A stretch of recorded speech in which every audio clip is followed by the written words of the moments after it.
विद्यार्थी मित्रांनो, सह्याद्री ट्युटोरियल्समध्ये तुमचं स्वागत आहे. 11th स्टँडर्डचे केमिस्ट्रीचे टॉपिक आपण रिवाइज करतोय. मी तुम्हाला व्हिडिओच्या सुरुवातीलाच काय सांगतोय ते बघा की आता या लेक्चरमध्ये सुरुवातीला मी हायड्रोकार्बन घेतोय, बरोबर आहे. हायड्रोकार्बनमध्ये alkane, alkene, alkyne, aromatic compound प्रत्येकाच्या preparation, reaction, chemical properties, physical properties एवढं डिटेल स्टडी आहे. मग हे सगळं मला अतिशय कमी वेळात सांगायचं आहे, त्यामुळे थोडंसं फास्ट होणार आहे. ओके, म्हणजे ही काय माझी टीचिंगची स्टाईल नाही आहे, मला अगोदरच सांगायचं आहे. मी हळू शिकवतो, पण आता ती वेळ नाही आहे, आपल्याला क्विक रिवाइज करायचं आहे. मग आता एक लास्ट ऑप्शन काय असतो माहिती आहे का, तुम्हाला सांगतो की तुम्ही अभ्यास तर याचा ऑलरेडी केला असेलच, पण इश्यू काय बघा, ह्या प्रत्येकात रिॲक्शन्स आहेत. अल्केनचं कन्व्हर्जन मी अल्किल हलाइडमध्ये करू शकतो. मग ऑब्व्हियसली 12वीच्या हॅलोजन डेरिव्हेटिव्हमध्ये त्याच्यावरती रिॲक्शन असणार आहे. अल्किनचं मी hydration in presence of H2SO4 करू शकतो, किंवा मी त्याचं हायड्रोबोरेशन प्रायमरी अल्कोहोल मी मिळवू शकतो, म्हणजे ह्याचं कन्व्हर्जन मी अल्कोहोलमध्ये करू शकतो. अल्किन अल्काइनचं जर मी ओझोनोलिसिस केलं तर ते अल्डिहाइड कीटोनमध्ये कन्व्हर्ट होऊ शकतात. म्हणजे बघा, ह्या सगळ्यांच्या रिॲक्शन 12th स्टँडर्डमध्ये आहेत. फिनॉलची रिॲक्शन झिंक डस्ट बरोबर झाली की बेन्झीन तयार होतं, की जे ॲरोमॅटिक कंपाऊंडमध्ये तिथे ती प्रिपरेशन रिॲक्शन म्हणून येते. तर माझं काम काय बघा, मला PYQs तुम्हाला एक्सप्लेन करायचे आहेत, आणि PYQs एक्सप्लेन करत असताना त्याच्यावर कसे प्रश्न येऊ शकतात अजून हे पण मला तुम्हाला एक्सप्लेन करायचं आहे. ओके, आलं का लक्षात? तेव्हा मी काय करणार आहे, मी सांगू का, हायड्रोकार्बनच्या इथं ऑलमोस्ट 35 MCQ दिसतात मला. 35 प्रश्न आहेत PYQs, पण त्यातले 20 ते 25 प्रश्न हे रिॲक्शन वरती बेस्ड आहेत.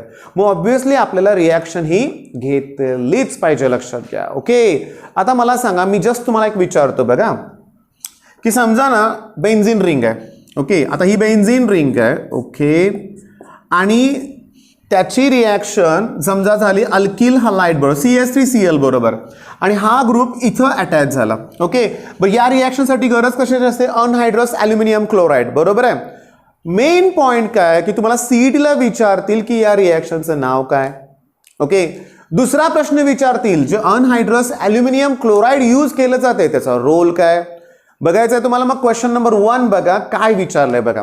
क्वेश्चन नंबर 1, C6H6 बेन्झीन आहे. रिॲक्शन मिथिल क्लोराईड बरोबर in presence of anhydrous chloride aluminium chloride. बघा, रिॲक्शन पूर्ण दिलेली आहे, प्रश्न काय विचारलाय, name of the above reaction. Obviously मला तुम्हाला हिंट काय द्यायची आहे बघा, ऑप्शनकडे बघा. बघितल्या कळते तुम्हाला, ही काय कॅनिझेरो नाही आहे, गॅटरमन नाही आहे, रायमर-टिमन पण नाही आहे. रायमर-टिमनसाठी कोलबेज रिॲक्शनसाठी फिनॉल पाहिजे ना, मग ही कुठली रिॲक्शन आहे? Friedel craft. मग कळालं का? रिॲक्शन तर लक्षात ठेवायचे आहेत तुम्हाला कॅटलिस्ट विचारतील, रिएजंट विचारतील, रिॲक्शनचं नाव मेनली विचारतील, हे लक्षात घ्या. ओके, आता नेक्स्ट मी एक्सप्लेन करतो अगोदर.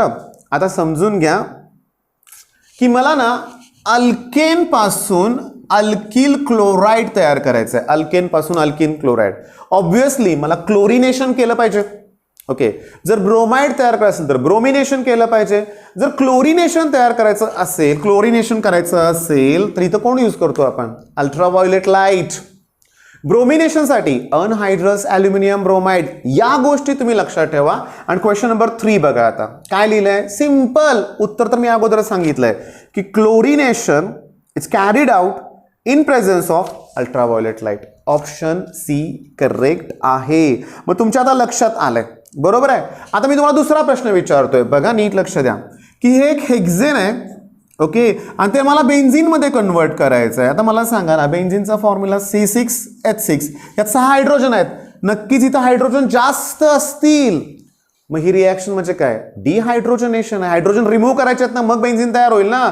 मग क्वेश्चन नंबर 5 बघा काय दिलंय, conversion of hexane into benzene involves reaction of, आणि माझा आन्सर आहे डिहायड्रोजनेशन, की जे बरोबर आहे. डिहायड्रोजनेशन हे बरोबर आहे. पण थांबा एक मिनिट, मी सायक्लोहेक्झेन काढलं, त्यांनी हेक्झेन दिलंय, हे लक्षात घ्या. मग N हेक्झेन असेल स्ट्रेट चेन तर तुम्हाला इथं Cr2O3 घेतलं की त्याचं सायक्लायझेशन होतं आणि बेन्झीन तयार होतं, हे पण लक्षात ठेवा. असा पण क्वेश्चन परीक्षेत येतोय. ओके, आता नेक्स्ट क्वेश्चन घ्यायचा आहे, तो माझ्यासाठी अतिशय इम्पॉर्टंट आहे बरं का, अतिशय. नीट लक्ष द्या. जेव्हा अल्किनची रिॲक्शन, समजा हे प्रोपीन आहे, मी काढतो हायड्रोजन बरं का, इथं 3 इथं 1 आणि इथं 2. ओके, मी पहिलाच क्लिअर केलं, हे थोडंसं मी फास्ट शिकवतोय, हे खूप हळू घ्यावं लागतं, पण आता वेळ नाही आहे म्हणून फास्ट चाललंय. याची रिॲक्शन जर मी HBr बरोबर केली तर इथं माझ्याकडे 2 ऑप्शन येतात. एक तर अकॉर्डिंग टू मार्कोनिकॉफ्स रूल, पण जर H2O2 in presence of H2O2 जर म्हणलं पॅरॉक्साईड लिंकेज जर असेल, इथं पॅरॉक्साईड प्रेझेंट असेल तर ही रिॲक्शन वेगळ्या मेथड होते. बरोबर आहे, पण हे पॅरॉक्साईड इफेक्ट जो आहे किंवा अँटी मार्कोनिकॉफ्स रूल जो आहे तो फक्त आणि फक्त HBr साठी आहे. HCl दिलंय आणि पॅरॉक्साईड दिलंय तर फसू नका, HCl साठी नाही आहे. मग ती मार्कोनिकॉफ्स रूल सुद्धा नुसारच होणार रिॲक्शन. क्लोरीन जिथं कमी हायड्रोजन आहे तिथे अटॅच होणार हायड्रोजन, इथं डबल बॉन्डचं सिंगल बॉन्ड होणार. मग या गोष्टी तुम्हाला लक्षात ठेवायच्या आहेत. मग क्वेश्चन नंबर 6 बघा काय म्हटलंय, प्रोपीन रिॲक्ट्स विथ काय HCl in presence of peroxide. पेरॉक्साईडचा इथं काही रोल होणार नाही आहे कारण HCl आहे. मग इथं आयसो, थांबा एक मिनिट, त्यांनी ऑप्शनमध्ये काय दिलंय 2 क्लोरोप्रोपेन तयार होणार. बघा ना 2 क्लोरोप्रोपेन, 1 2 3 2 क्लोरोप्रोपेन. मग लक्षात आलं आता, म्हणजे रिॲक्शनची काहीच भीती बाळगायची गरज नाही आहे भावनो, पण काही गोष्टी या तुम्हाला पाठ करायच्या आहेत. काय सांगतो, अल्किन बघा, अल्किनमध्ये जर तुम्हाला हायड्रोबोरेशन म्हणलं तर प्रायमरीच अल्कोहोल तयार होणार आणि hydration in presence of H2SO म्हणलं की सेकंडरीज तयार होणार. पण C2H5OH इथेनॉल ही त्याची एक्सेप्शनल केस आहे कारण इथेनॉलमध्ये कार्बन 2च आहेत, त्याच्यामुळे तिथं प्रायमरीज अल्कोहोल तयार होणार. तसा पण क्वेश्चन एक्झाममध्ये आलेला आहे. क्वेश्चन नंबर 13 बघा आता, बघा काय म्हटलंय, which of the following alcohol is prepared by acid catalysed hydration. Acid catalysed hydration तयार व्हायला पाहिजे सेकंडरी तयार व्हायला पाहिजे, काय सांगा सेकंडरी, पण एक्सेप्शनल केस आहे ना. मग ऑप्शन चेक करा ना, ब्युटॅन 1OL नाही होणार, ते प्रायमरी आहे. मिथेनॉल नाही प्रायमरी, प्रोपॅन 1OL नाही आहे प्रायमरी आहे. इथेनॉल प्रायमरीज आहे पण ती एक्सेप्शनल केस आहे, मग ऑप्शन डी करेक्ट आहे. हायड्रोबोरेशन म्हणलं तर मात्र प्रायमरी आणि ऍसिड कॅटलाइज्ड हायड्रेशन म्हणजे की सेकंडरी. लक्षात ठेवा ना, फक्त PYQ करा बाळांनो, पण हे इथून पुढं 1-2 वेळा तर हे क्वेश्चन तुम्ही रिवाइज केले पाहिजेत. PYQs मधले हे तुम्हाला आयडिया येईल बाळांनो, लक्षात घ्या. आता सांगू का, क्वेश्चन नंबर 8 आणि क्वेश्चन नंबर 10 मी एकदमच तुमच्यासमोर शेअर करतोय, मी पटकन घेणार आहे ते प्रश्न. क्वेश्चन नंबर 8 मध्ये बघा, सोडियम मेटल आहे, अल्किल हॅलाइड आहे, वुड्स रिॲक्शन आहे. कोणती रिॲक्शन आहे, वुड्स रिॲक्शन. तयार काय होतं रे बाळांनो, या केसमध्ये अल्केन तयार होतं. काय तयार होतं, अल्केन. ओके, ऑप्शन कुठे आहे बघा, तुम्ही शोधा. 10व्यात काय दिलंय बघा त्यांनी, की how many grams of sodium required to prepare 1 mole of ethane from metal chloride by Wurtz reaction. अरे वुड्स रिॲक्शन आठवा, ट्वाइस Na लागतात त्याच्यात, मग Na साठी नंबर किती आहे 23, मग आन्सर 46 येणार. ऑप्शन डी करेक्ट आहे. बरोबर आहे, सिंपल आहे ना. मग वुड्स रिॲक्शन मध्ये काय काय केलं पाहिजे, methane cannot be produced by Woods reaction. Methane cannot be produced. दुसरी गोष्ट की जर 2 वेगळे वेगळे अल्किल हॅलाइड घेतले तर तीन अल्किन वेगवेगळे तयार होतात. चला मग तो प्रश्न पण आहे, बघूया आपण. क्वेश्चन नंबर 33 बघा आता. क्वेश्चन नंबर 33 मध्ये काय दिलंय, which of the following reagents can bring about following conversion. 33 वेगळा आहे. A mixture of iodomethane. Iodomethane म्हणजे methyl iodide. Okay, methyl iodide. त्याच्यानंतर आयडो इथेन, इथिल आयोडाइड. आता याची जर वुड्स रिॲक्शन केली तर कोणते कोणते प्रॉडक्ट तयार होणार बघा. मी तर ऑप्शनकडे बघत नाहीये, तुम्हाला एक्सप्लेन करतो. हे दोन्ही ग्रुपचं कपलिंग झालं CH3CH3, याचा अर्थ या केसमध्ये इथेन तयार होतं. याचं कपलिंग झालं की C2H5 ब्युटेन तयार होणार, ब्युटेन. एक हा आणि हा एक ग्रुप सुद्धा येऊ शकतो, म्हणजे CH3 आणि C2H5 लिहितो तात्पुरतं, म्हणजे प्रोपेन तयार होऊ शकतं. म्हणजे या दोघांची वुड्स रिॲक्शन केली तर इथेन, ब्युटेन आणि प्रोपेन तयार होऊ शकतं. बघा क्वेश्चन नंबर 33 मध्ये इथेन, ब्युटेन आणि प्रोपेन, ऑप्शन एच करेक्ट आहे. 33 ऑप्शन ए करेक्ट आहे. मग लक्षात आलं का, वुड्स रिॲक्शन मध्ये या गोष्टी लक्षात ठेवा. सगळे क्वेश्चन इझी आहे. आता क्वेश्चन नंबर 35 बघा किती इझी आहे. Which of the following reagent is used in the Friedel Crafts reaction, anhydrous aluminium chloride, option B correct आहे. त्याच्यानंतर लक्षात घ्या की तुम्हाला आता करायचं आहे की मी थोडासा होमवर्क देतोय बरं का, होमवर्क देतोय, लक्ष द्या मी काय सांगतोय ते, की तुम्ही ना हे अल्किन अल्किन अल्काइन ॲरोमॅटिक जे सगळं आहे ना त्याचं फिजिकल प्रॉपर्टीजमध्ये बॉइलिंग पॉईंट हे महत्त्वाचं आहे. बॉइलिंग पॉईंट बघा, जेवढी साईज जास्त असेल तेवढं व्हॅन डर वाल फोर्स स्ट्रॉंग जास्त असणार आहे. त्यामुळे साईज जास्त असलं की बॉइलिंग पॉईंट वाढणार आहे. मोलार मासवर तो डायरेक्टली प्रोपोर्शनल आहे. आणि आणखीन प्रॉपर्टीज तुम्ही वाचा बाळांनो आणि हा टॉपिक लवकरात लवकर फिनिश करा. याच्यात सीईटीसाठी आणखीन एक होमवर्क थोडंसं सांगतोय. तुम्हाला माहित आहे स्टॅगर्ड कॉन्फिगरेशन आणि इक्लिप्स्ड कॉन्फिगरेशन, ठीक आहे. म्हणजे त्याचे टॉर्शन अँगल्स आहेत, पाठ करा ना, एवढा काही वेळ लागत नाही आहे. ओके, आता आणखी मी लिहून देतो काय बघा. रिॲक्शनचा पार्ट मी तुम्हाला सांगितलं, सगळं सोपं येतं, सगळे रिॲक्शन सोपं येतात. तुम्हाला सांगतो, आता नीट लक्ष द्या. अल्कोहोल, अल्किन पासून अल्कोहोल तयार होतं हायड्रेशन, आणि अल्कोहोल पासून अल्किन तयार होतं डिहायड्रेशन. ओके, पण प्रायमरी अल्कोहोल इझिली डिहायड्रेट होत नाही, त्यासाठी 95% H2SO4 लागतं.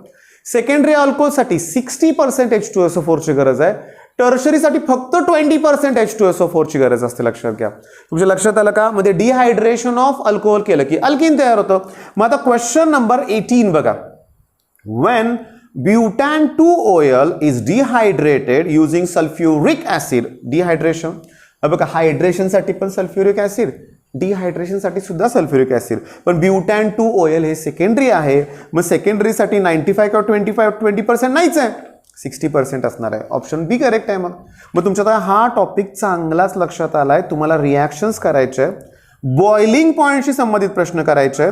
त्याच्यानंतर तुम्हाला सांगू का, टॉर्शन अँगल कुठं असतो ते कॉन्फॉर्मेशनमध्ये, स्टॅगर्ड आणि इक्लिप्स्ड, त्या दोन गोष्टी करायच्या. डिटेलमध्ये ते नको, अँगल वगैरे तर लक्षात ठेवा, स्टेबल कुठला आहे ते लक्षात ठेवा, आरामात मार्क मिळतील. मग हा टॉपिक काय करायचं तुम्हाला कळालंय. आता दुसरा जो टॉपिक आहे ना तो basic principles of organic chemistry. तसा टॉपिक खूप मोठा आहे. ओके, पण आपल्याला क्विकली संपवायचा आहे तो, म्हणजे लवकरात लवकर त्याची रिव्हिजन करायची असेल ना तुम्ही फळ्यावर दिले ना तेवढेच पॉईंट करा. पहिला पॉईंट दिला काय, IUPAC नॉमेनक्लेचर. ऑब्व्हियसली तुम्ही प्रत्येक टॉपिकमध्ये IUPAC बघितलेलंच आहे, पण इथं जर बघितलं तर एक 48 PYQs आहेत आणि त्यातले 20 ते 25 प्रश्न आहेत ते IUPAC नॉमेनक्लेचरचे आहेत.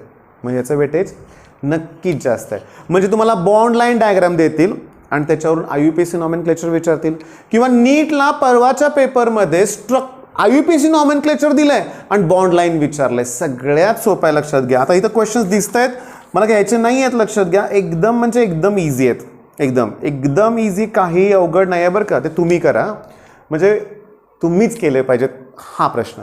आता हा जो प्रश्न आहे ना हा पण बऱ्याच वेळा रिपीट झाला. आता समजा मी फिनॉल घेतलं, समजा स्ट्रक्चर काढतो फिनॉलचं. ओके, बेन्झीन रिंग आणि त्याला OH ग्रुप. तर तुम्हाला विचारतील त्यात सिग्मा बॉन्ड किती आहेत आणि पाय बॉन्ड किती आहेत. आता पाय बॉन्ड जे आहे ते ऑब्व्हियसली 3 आहेत, 1 2 3. ओके, कारण जेव्हा डबल बॉन्ड असतो ना त्यात एक सिग्मा बॉन्ड असतो आणि एक पाय बॉन्ड असतो. हे तर बरोबर आहे, सांगा बघू. मग आता मला सांगा पाय बॉन्ड किती आहेत, 3. मग जर ऑप्शन जर बघितले आपण, बघा की ठीक आहे, चला मी तर प्रश्न हुडकत बसत नाहीये, पण सिग्मा बॉन्डचा इश्यू होतो थोडंसं. इथं मुलांची गडबड होते. तर बघा 1 2 3 4 5 6 सिग्मा बॉन्ड तर दिसत आहेत तुम्हाला, पण बाळांनो प्रत्येक ठिकाणी अजून एक हायड्रोजन आहे ना, प्रत्येक ठिकाणी एक हायड्रोजन आहे. मग ते पुन्हा बॉन्ड आले, हा बॉन्ड जर पकडला तर 6 झाले, पण याच्यात पुन्हा O आणि H मध्ये पण बॉन्ड असणार ना. मग अशा रीतीनं तुम्हाला स्ट्रक्चर व्यवस्थित काढून ते सिग्मा बॉन्ड मोजायच्यात, लक्षात घ्या. मग त्या टाईपचे पण एक 4-5 प्रश्न आहेत की जिथे तुम्हाला सिग्मा बॉन्ड विचारतील किती आहेत, पाय बॉन्ड किती आहेत विचारतील. ओके, आता नेक्स्ट तुम्हाला एखादं स्ट्रक्चर देतील, सिंपल प्रश्न आहे, आणि त्यात primary carbon atom, secondary carbon atom आणि टर्शरी कार्बन ॲटम किती आहेत असं विचारतील. मी तुम्हाला सांगतो, समजून घ्या. मी आता एक काम करतो, टर्शरी ब्युटिल अल्कोहोलचं स्ट्रक्चर काढतो, CH3 आणि CH3. आता मला सांगा हा कार्बन या एकाच कार्बनला अटॅच आहे, म्हणजे हा प्रायमरी आहे. सिमिलरली हे दोघं पण प्रायमरीच आहेत, पण हा कार्बन 3 कार्बनला अटॅच आहे, म्हणजे तो टर्शरी आहे. जर मी स्ट्रेट चेन घेतली तर हा कार्बन 2 कार्बनला अटॅच आहे, म्हणजे तो सेकंडरी आहे. मग तुम्हाला प्रायमरी कार्बन, सेकंडरी आणि टर्शरी ओळखता आला पाहिजे. ओके, मग त्या टाईपचे क्वेश्चन इथे एक्झाममध्ये विचारलेले आहेत. नेक्स्ट मी तुम्हाला सांगू का, हे आता अतिशय महत्वाचं आहे, इंडक्टिव्ह इफेक्ट आणि रेझोनन्स. मी तुम्हाला सांगू का की मला जमलं तर मी बऱ्यापैकी डिस्क्रिप्शनमध्ये लिंक देईनच. माझ्याकडे एक व्हिडिओ तयार नाही आहे, पण 2-3 बेस्ट चॅनल आहेत त्याच्यावरती अतिशय कमी वेळात हे सगळं इफेक्ट एक्सप्लेन केलेले आहेत. याच्यासाठी खूप वेळ लागणार आहे, पण मी तुम्हाला थोडक्यात सांगतो ना काय करायचं आहे ते. इंडक्टिव्ह मध्ये +I इफेक्ट कोण शो करतंय, -I इफेक्ट कोण शो करतंय हे तुम्ही बघा. तुम्हाला तेच विचारतील, which of the following shows plus I effect, which of the following shows minus I effect, असं तुम्हाला विचारतील. नेक्स्ट मी तुम्हाला सांगू रेझोनन्स मध्ये तसं पण आहे, plus R minus R effect. आणि तुम्हाला सांगू का हे जे दोन इफेक्ट आहेत ना, मग तुम्हाला ना ऍसिडिक स्ट्रेंथ बेसिक स्ट्रेंथ ठरवताना 12th टॉपिकमध्ये या दोन इफेक्टचा याचा यूज करावा लागणार आहे. आता त्याच्यानंतर ना या टॉपिकमध्ये सगळ्यात शेवटचा पार्ट आहे ना, फंक्शनल ग्रुप आणि आयसोमर्स बद्दल पण विचारतील. एक मॉलिक्युलर फॉर्म्युला जर तुम्हाला दिला तर त्याच्यावरून किती आयसोमर्स आहेत, किती आयसोमर्स तयार होतील हे तुम्हाला शोधता आलं पाहिजे. आता मी तुम्हाला आणखीन एक हिंट काय देतो, म्हणजे होमवर्क काय देतोय बघा, नंबर ऑफ आयसोमर्स साठी शॉर्टकट आहे, मला कॉमेंट्समध्ये कळवा. म्हणजे मी एक मॉलिक्युलर फॉर्म्युला लिहिला सी, आता छोटा लिहितो बरं का बाळांनो, छोटा लिहितो की C4H10 ब्युटेन, C4H10 याच्यात काय येणार बघा की N ब्युटेन येणार, आयसोब्युटेन येणार. ओके, अजून काय येणार रे लक्षात घ्या, आयसोब्युटेन आणि एन ब्युटेन दोनच आयसोमर पॉसिबल आहेत लक्षात घ्या. पण समजा मी पेंटेन घेतलं, काय घेतलं पेंटेन, त्यात कार्बन किती आहेत 5 आणि हायड्रोजन 10, मग त्यात हायड्रोजन 12, मग त्यात काय येणार सांगा बघू लक्षात घ्या, एन पेंटेन येईल, आयसोपेंटेन येईल आणि निओपेंटेन येईल. लक्षात, निओ म्हणजे कळलं का की काय एका कार्बनला 4 कार्बन अटॅच, मी हायड्रोजन लिहिले आहेत बरं का. मग ह्याचे आयसोमर्स किती आहेत 3, मग C5H12 चे आयसोमर 3 आहेत, C4H10 चे 2 आहेत. पण कार्बनची संख्या जर जास्त दिली तुम्हाला तर प्रत्येक वेळेस का स्ट्रक्चर काढत बसणार आहे का, नाही. मग याचा एक शॉर्टकट आहे, तुम्ही शोधा, सापडेल, नाही तर मी तुम्हाला कमेंटमध्ये पिन करून ते देईन लक्षात घ्या. पण पहिलं तुम्हाला काम दिलंय लक्षात घ्या. मग या टॉपिकमध्ये हे जे 40 ते 50 प्रश्न आहेत, सम बेसिक कन्सेप्टमध्ये 40 ते 50 प्रश्न आहेत, हायड्रोकार्बनमध्ये 30 ते 35 प्रश्न आहेत, 70 प्रश्न आहेत. फक्त PYQ करा, दुसरं काही करू नका, यातलेच प्रश्न रिपीट होणार आहेत हे पण लक्षात ठेवा. लास्ट मोमेंटला PYQ खूप इम्पॉर्टंट आहे आणि प्लीज आता मॉक टेस्ट देऊ नका. मग या लेक्चरमध्ये मी हे 2च टॉपिक कंप्लीट करतोय. नेक्स्ट लेक्चरमध्ये मला केमिकल बॉन्डिंग घ्यायचंच आहे, बरोबर फिजिक्सचं पण द्यायचं आहे. ठीक आहे, मग तुमचा अभ्यास कंटिन्यू ठेवा. All the best.